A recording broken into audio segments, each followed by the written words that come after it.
Good morning, I'm Carolyn, and I'm here to read for you a book called Peg and the Whale. Notice her slicker? And this is for Read Aloud Delaware. Peg and the Whale. She's quite a girl. Peg was born upon the bright blue sea. There she is, swinging from the bucket on the mast of her parents' fishing boat. And there she is, pulling in lines, hanging sheets, which are sails, dropping anchor, and gutting fish along with the rest of them. A big, strapping lass, Peg was one of the things to do, not one to do things halfway. Anything she turns her hand to, she does good at. But she wanted more than anything, that she wanted big and better and best. She wanted to be the world's best fisherman. She caught pretty much every fish that swam. She had hooked herring, halibut, shoe fly, and hogfish. She had landed smelt, sole, scuttleback, sturgeon. She caught a shark once, but she threw it back because it was too small. Bigger than she. But Peg had her sights set higher. You see, she wanted to catch something really big. She wanted to catch herself a whale. A whale, said her father, is not a fish, it's a mammal. But Peg would not have none of that foolishness. If it swims and spends most of the time in the water, it's a fish, and I'm going to catch me one.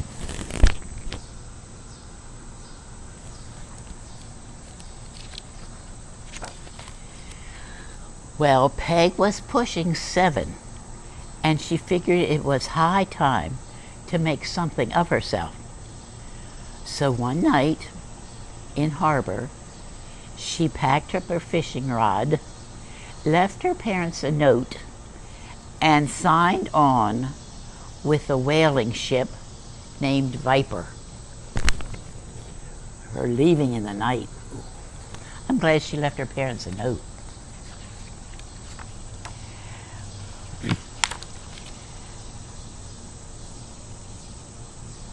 The Viper sailed out of Lombardy the next night. It was big and oily and covered with barnacles. The crew was a mean-looking group, and first mate Bart Maxwell could curse and spit better than all the others put together. I want to catch a whale, Peg said. That right, said Bart. Can you throw a harpoon? No, but I can hook and bait and cast a line quicker than you can change your mind. But Bart laughed and set her to work scrubbing decks, not casting a line.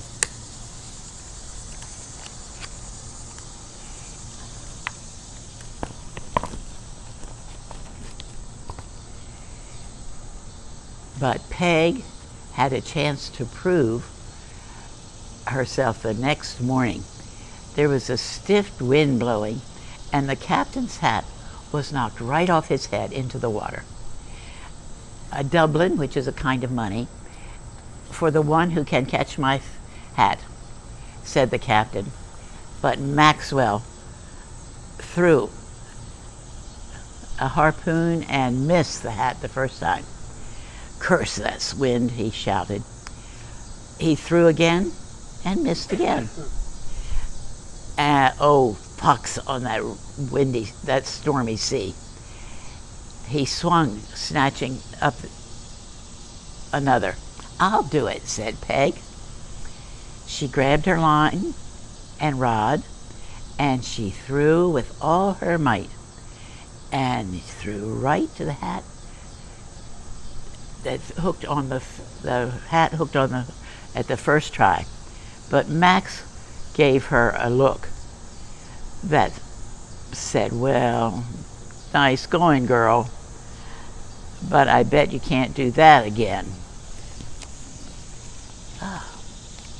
The next day, the whale came. Look at them.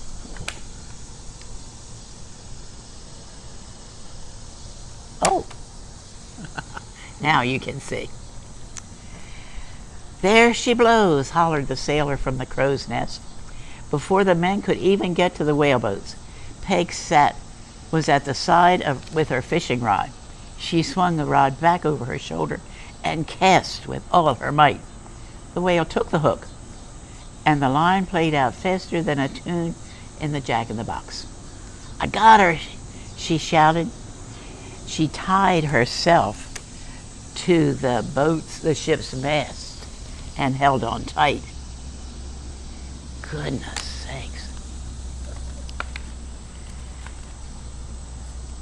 Well,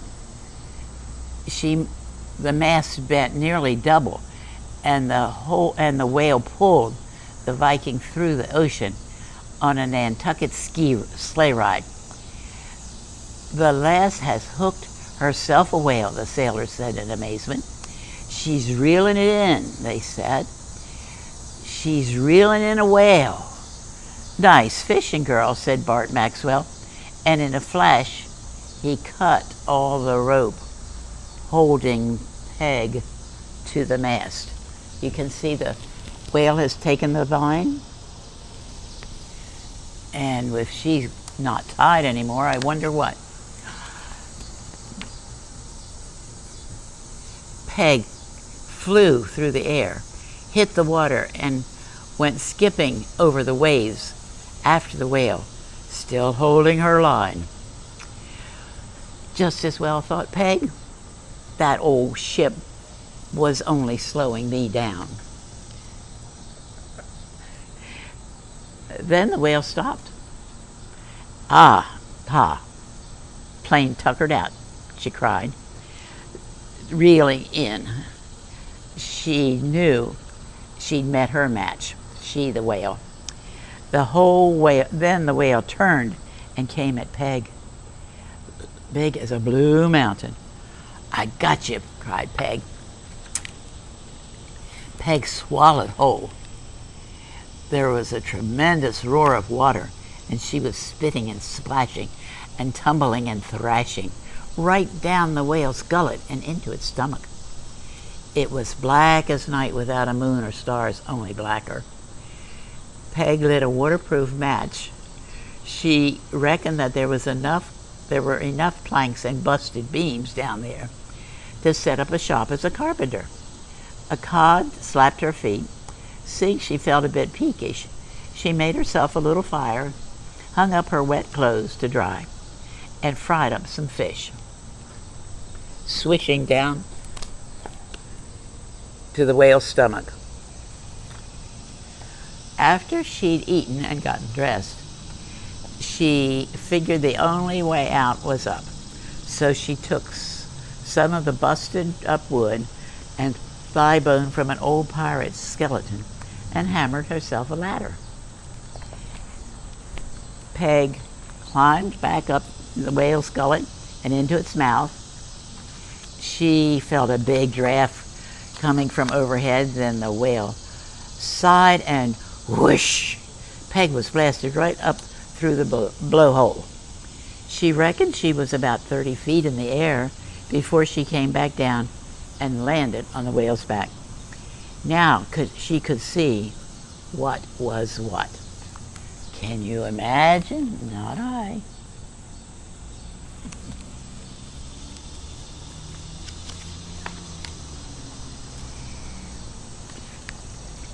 The Viking was nowhere in sight. Just as well, Peg thought. I didn't much care for their crew.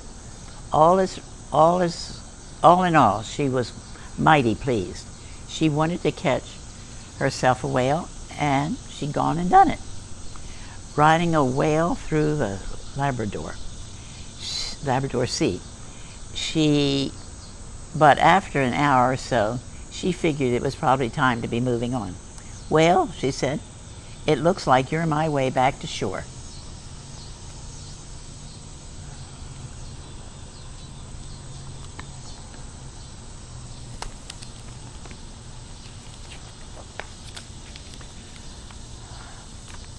But the whale had a mind of its own and took Peg on a tour of the Arctic. Peg kept warm by doing jumping jacks and singing sea shanties, which are sea songs. When it got too cold on the whale, or the whale decided to dive under the water, Peg jumped back down the blowhole and slid into the whale's stomach again. It was damp and a tad smelly, but nothing she wasn't used to. And there were plenty of fish for eating. She built herself a little bunk to nap in, and it felt just like home, really. Darndest thing if she didn't start feeling sort of fond of that whale. She even has a pillow. Oh my goodness. But Peg was getting just a mite bored, and if truth be told, a little homesick. Well, she went back to work, sawing and hammering, and made herself the longest rudder in the world to steer the stubborn whale. Didn't look like much, but it seemed to do the trick. She got the whale turned back south.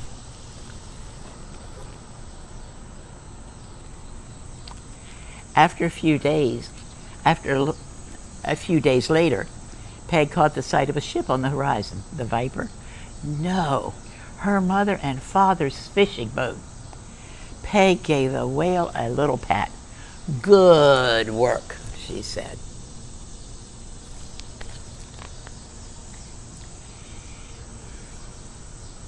The whale went alongside the boat, and Peg stepped onto that deck.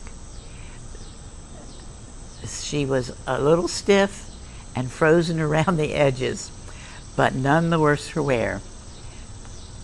The whale blew up a big geyser of water and dove into the sea. "Peg, we were a little worried about you," said her mother. "Looks like you went and caught yourself a whale," said her father. "Well, you know," Peg said, "a whale is not a fish. So I figured I'd let it go." "Very good then," said her father. Peg stayed on fishing for a while, but she was pushing 8, and she figured it was high time to move on and make something of herself. After all, she wanted big, she wanted better, she wanted best. And she moved on.